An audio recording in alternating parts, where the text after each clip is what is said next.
Facing a dead car battery can be a frustrating experience, especially when you're in a hurry or far from any help. Jump starting is a common solution, but traditional methods involving jump cables and jump starter packs can pose risks to your vehicle's electronics and battery. So what do you do? My name is Tony Zeal, and in this video we'll talk about the safest way to power up your flat battery. Modern vehicles have a lot of sensitive electronics, and if you jump start your car, you could risk damaging both the ECU in the car and the battery, depending on what product you're using and how you use it. Different types of jump starter cables or jump starter packs have different safety features, but what they do have in common is how they power up your flat battery. When jump starting your car, you're using the jump starter pack or jumper cables as a power reservoir for your car to crank the engine. The problem is, when you're removing the jump pack or jump cables, the car's alternator will suddenly recognize the empty battery, and it will increase the amperage output to meet this demand, which can be way above the safe level the battery can accept. This can cause damage and shorten its capacity and lifespan. At CTEK, we do things a little bit differently. We use what we call an adaptive booster, the CS3. And the CS3 powers up your flat battery in a different way.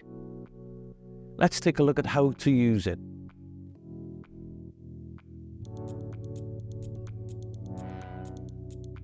Okay, here we have a car with a flat battery.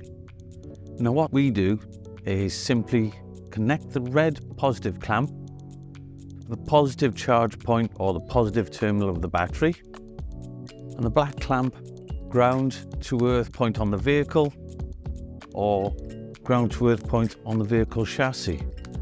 Once connected, simply press and hold the power button and the CS3 will automatically start analysing your battery.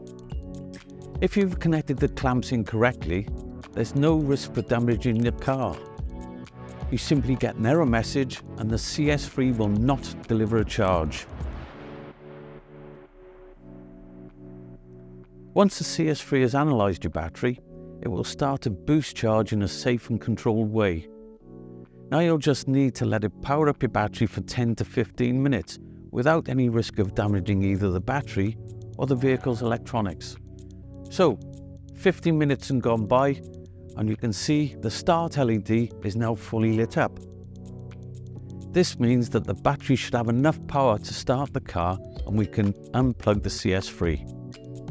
As we are starting the car now, we're not using a separate battery or a jump starter to crank the engine, but the car will use its own battery, just as it should do.